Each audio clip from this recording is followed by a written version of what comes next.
undangan yang kami sampaikan. Sebenarnya catatan ini penting untuk kami, kita masyarakat sipil untuk ingat, karena bagaimanapun pemilu presiden 2014 itu menjadi tolak ukur kualitas dan integritas demokrasi yang sedang kita bangun. Kontestasi yang dibangun dalam pelaksanaan kemarin sedikit refleksi, satu sisi ada kesadaran politik, tapi budaya politik yang dibangun tidak mengarah pada arah budaya politik yang sehat. Kampanye saling menjatuhkan terjadi, praktek-praktek kecurangan di beberapa tempat sudah mulai kami temukan. Oleh karena itu sudah ada sisi penyelenggaraan pemilu menjadi penting untuk menjamin bagaimana konteks kualitas khususnya pelaksanaan pemilu presiden harus menjamin prinsip-prinsip yang terkandung dalam kontestasi pemilu, asas jujur, adil, dan integritas. Ini menjadi ukuran, dan ini pemilu 2014 ini pemilu yang ke-10 pasca Republik berdiri atau 4 kali pasca rezim reformasi. Jadi kalau kita chaos, akan ada potensi setback lagi dalam konteks reformasi. Itu artinya ini ujian integritas demokrasi yang kita akan bangun nanti ke depan. Nah, tadi sudah disinggung soal pola kecurangan dan titik rawan yang bakal muncul. Kenapa kami mengunculkan ini? Karena pengalaman pemilu legislatif yang lalu juga banyak terjadi praktek-praktek kecurangan dan pelanggaran yang dilakukan. Yang tadi disebutkan, ada juga soal praktek politik uang, praktek penyalahgunaan jabatan dan fasilitas, serta ada juga unsur manipulasi dana kampanye. Nah, soal kalau refleksi seperti yang dikatakan Bung Donald tadi, kalau kami belajar dari pemilu legislatif yang lalu, praktek politik uang masih menjadi strategi ampuh bagi kandidat atau kontestan pemilu dalam memenangkan kontestasi. Nah, walaupun di konteks pilpres sepertinya tidak segamblang di pemilu legislatif, tetapi yang dikhawatirkan adalah pada detik-detik akhir menjelang hari pencoblosan, praktek politik uang ini terjadi. Kami menemukan bisa justru di Malang, di Semarang ya, jadi ini mulai menunjukkan bahwa sebenarnya praktek politik uang bukan hal yang tetap terjadi, walaupun secara modus, aktor, dan strategi politik uang bergeser. Kalau di pemilu legislatif, kalau kita lihat para pelakunya, jadi banyak dominan yang dilakukan oleh kandidat ataupun tim sukses. Nah, akan berbeda di konteks pemilu presiden. Pergeseran aktornya tentu tidak secara langsung kandidat melakukan dan menebar politik uang. Tapi ini ada layer yang diciptakan, vote broker. Jadi pencari suara yang broker suara, dan mereka adalah tim-tim bayangan yang dibentuk juga. Dan ini bukan tim resmi dari pasangan calon biasanya. Apakah kepentingannya adalah upaya untuk menyiasati kerangka aturan Undang-Undang 42/2008 soal ketentuan para pihak yang bisa dijadikan subjek hukum dalam kerangka pelanggaran pidana pemilu di presiden. Nah, pergeseran aktor ini juga menjadi penting agar para pihak pengawas, saya kira, tidak hanya fokus soal pada kandidat dan tim sukses itu, tapi justru harus waspadai para pihak yang bekerja untuk pemenangan yang tidak secara resmi terdaftar. Termasuk tadi yang sudah disinggung soal potensi politisasi kementerian, pemerintah, ya, berapa kepala daerah, dan struktur birokrasi. Belajar dari pengalaman pemilu kada di beberapa tempat yang polanya, karena hanya beberapa kandidat yang berkontestasi, saya kira pola-pola ini juga hampir serupa bahkan terjadi di pilpres. Penggunaan struktur birokrasi menjadi mesin efektif untuk pemenangan. Sehingga yang harus diwaspadai soal nanti bagaimana pengerahan struktur birokrasi untuk sebagai pemenangan yang akan dilakukan. kekhawatiran ini mendasar karena belajar dari pengalaman pileg kami menemukan sejumlah pelanggaran yang juga terkait dengan ada politisasi birokrasi yang terjadi juga.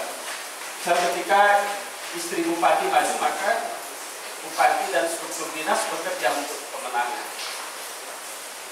Ya, kita tahu juga ada unsur beberapa kandidat adalah bagian dari incumbent juga, walaupun tidak secara langsung kandidat yang berkuasa. Dan ditambah dengan terlibatnya sejumlah para menteri.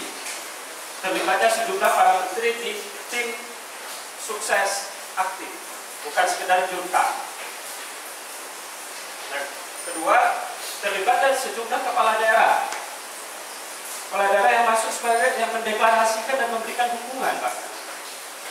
Saya kira mereka tidak sekedar deklarasi dan memberikan dukungan, tapi posisi pengaruh kekuasaan yang dimiliki masih sangat kuat untuk menggerakkan setidaknya mesin birokrasi dan kekuasaan yang dimiliki untuk kepentingan pemenangan tadi. Nah, ini yang menjelang hari H saya kira instrumen-instrumen ini juga penting untuk diawasi ketat oleh instrumen pengawasan pemilu. Sisi yang lain yang menjadi titik tekan kita kemudian juga diwaspadai adalah praktek transaksional dalam tabulasi penghitungan suara, pemungutan suara maupun rekap hasil suara. Saya kira belajar sampai saat ini kita sebenarnya belum mendengar KPU mendesain sistem perhitungan suara yang menjamin praktek perhitungan suara itu terbebas dari praktek kecurangan. Sistem IT KPU tidak memiliki. Sistem untuk mencegah sebenarnya belum tergambar secara jelas bagaimana KPU bisa menjamin hasil perhitungan di tingkat TPS Form C1 yang sudah bisa terekam dalam rekapitulasi nasional. Khawatiran ini wajar karena pemilu 2009 kita masih ingat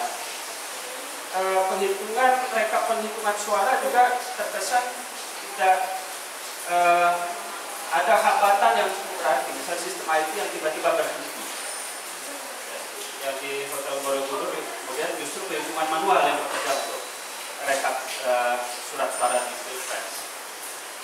Dan itu pun juga ada banyak catatan atas rekap yang dilakukan oleh KPU. Nah, saya kira waspada ini praktek transaksional atau kalau kita bahasakan tadi money politik pasca pencoblosan justru rentan dalam di ruang-ruang penyelenggara pemilu ada dua kandidat dan pergeseran surat suara dari TPS, PPS dan PPK. Nah, kepada pemilih memang ada modus yang biasanya juga terjadi yang perlu mungkin yang membedakan di Pilpres dan Pileg. Kalau di Pilpres ada dua kandidat, ada nama, ada gambar. Nah, yang penting diwaspadai juga saya kira dan juga sudah ada surat edaran KPU soal larangan membawa alat komunikasi. Ya. Jadi jangan sampai handphone, kamera masuk pada bilik suara.